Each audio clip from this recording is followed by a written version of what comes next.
Selamat pagi anak-anak, selamat bertemu kembali dengan pelajaran bahasa Indonesia bersama saya Bu Eni pada kesempatan pagi hari ini. Semoga kalian semua dalam keadaan sehat, tetap harus menjaga kesehatan khususnya dalam masa pandemi sekarang ini. Untuk memulai pelajaran hari ini, tentu kalian masih ingat pelajaran yang lalu tentang berdebat dengan indah. Jadi kita sudah pernah berdiskusi, kita dihadapkan sekarang pada debat. Apa bedanya diskusi dengan debat?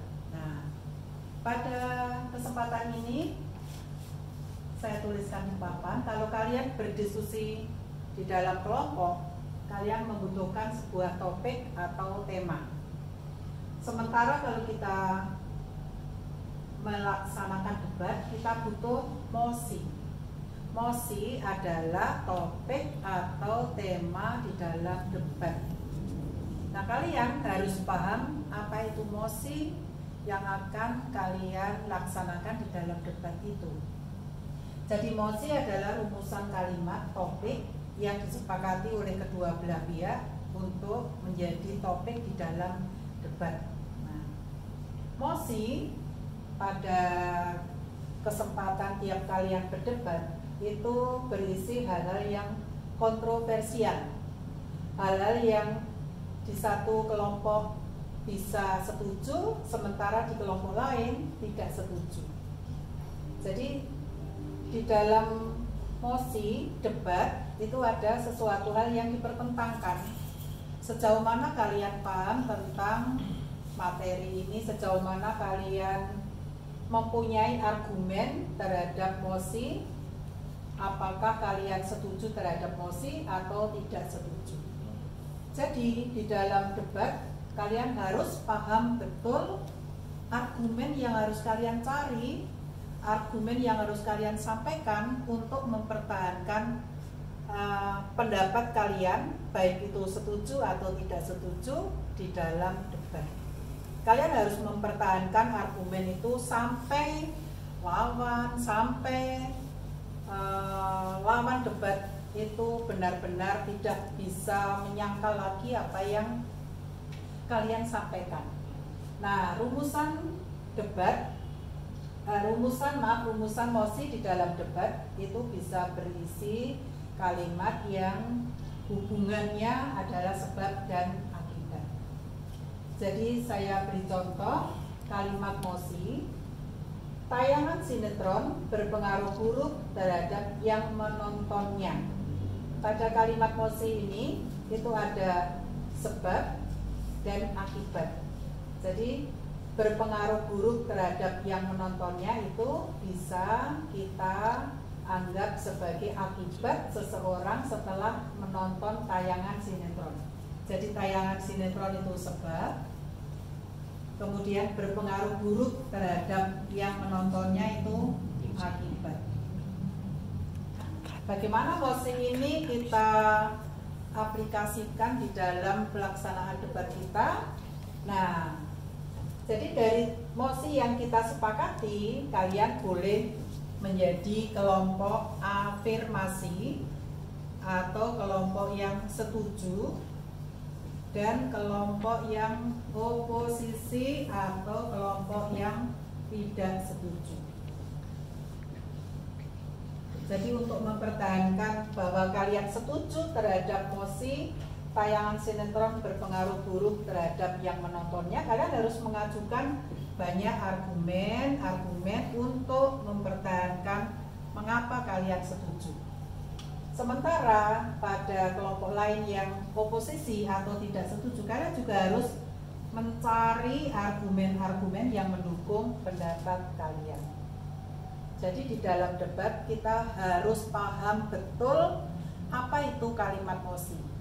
Kalian harus menyadari betul apa itu yang dikandung di dalam kalimat mosi, pengertian, kemudian isi kalimatnya, kemudian sejauh mana argumen yang mendukung, dan seterusnya. Kalian harus paham betul itu. bagaimana kita akan melaksanakan debat? Ya, kita akan mematahkan argumen lawan dengan argumen yang kita cari, yang maksudnya kita ungkapkan, kita sepakati bersama di dalam kelompok untuk mengalahkan, untuk mematahkan argumen yang disampaikan oleh kelompok lawan.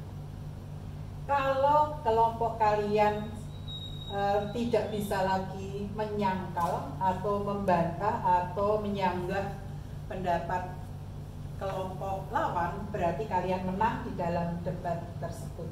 Apakah kalian setuju atau tidak setuju? Jadi di dalam debat, satu prinsip yang harus kalian pahami adalah kalian harus bisa mempertahankan argumen terhadap mosi yang sudah kelompok sepakati bersama. Tetapi tidak mudah untuk memahami sebuah kalimat mosi, karena sejauh mana kalian membaca, sejauh mana kalian melihat televisi, kalian memperhatikan lingkungan sekitar, itu akan mempengaruhi pendapat kalian di dalam menanggapi mosi yang tersedia. Pada kesempatan ini kita akan belajar menentukan pendapat yang berkaitan dengan sebuah mosi. Jadi kalian tolong lihat pada halaman 188 itu disajikan sekian mosi. Tolong kalian mencari argumen yang mendukung mosi tersebut. Jadi misalnya pada nomor 2, nomor 1 sudah tertulis di papan, nomor 2 itu ada penyebab utama banjir adalah berkurangnya lahan-lahan hijau. Jadi kalau misalnya kalian setuju, kalian akan mencari argumen atau menampilkan kalimat saya setuju terhadap mosi tersebut karena memang banjir disebabkan kurangnya lahan-lahan hijau. Lahan-lahan hijau yang ada di kota, khususnya kota yang sering dilanda banjir, lahan-lahan hijau itu bisa menyerap menjadi resapan air. Seandainya lahan hijau tidak ada, kemudian hujan turun terus-menerus berhari-hari, maka air tidak bisa meresap dan terjadilah banjir. Itu argumenmu kalau kalian setuju. Sementara kalau kelompokmu menyatakan tidak setuju terhadap mosi ini, kalian akan mengatakan kelompok kami tidak setuju karena berkurangnya lahan-lahan hijau tidak menyebabkan banjir. Jadi berkurangnya lahan hijau itu bukan satu-satunya penyebab utama banjir, karena banyak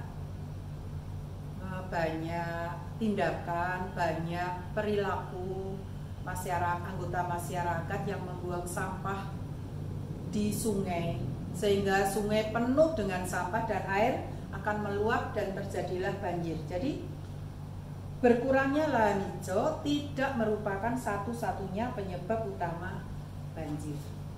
Nah, untuk nomor berikutnya, nomor 3, nomor 4 dan 5, tugasmu untuk membuat argumen-argumen, baik kalian setuju atau tidak setuju terhadap mosi yang tertulis itu, seandainya kalian menjadi kelompok debat. Kalian harus mencari hal-hal yang mendukung mengapa kalian setuju. Kalian harus mencari argumen-argumen yang mendukung juga mengapa kalian tidak setuju terhadap mosi yang tertulis di dalam bukumu itu. Jadi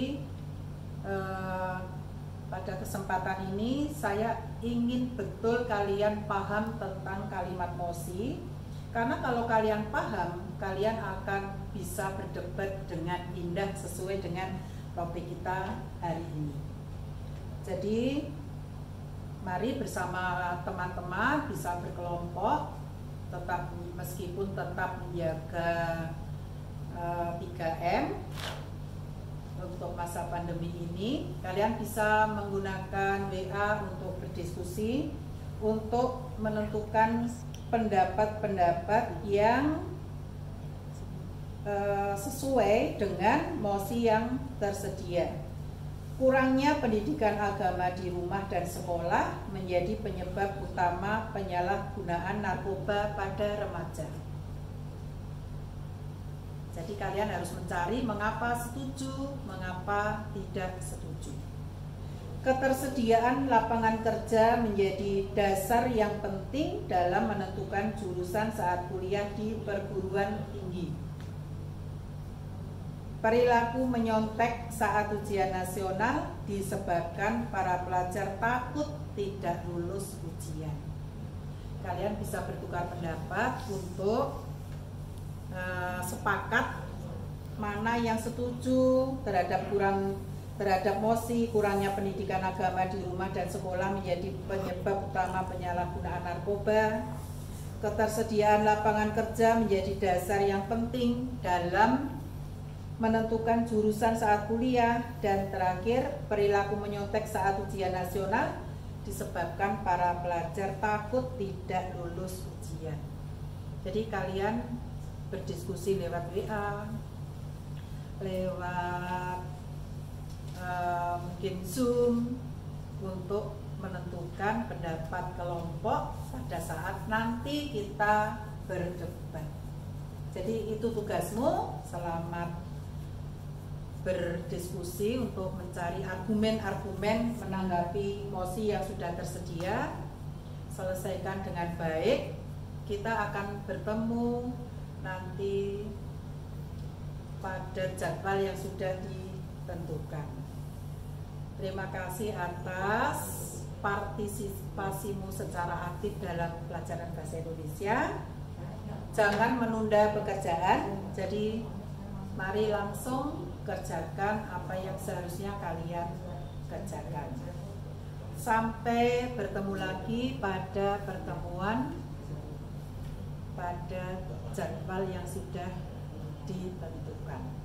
Terima kasih, tetap sehat, tetap semangat.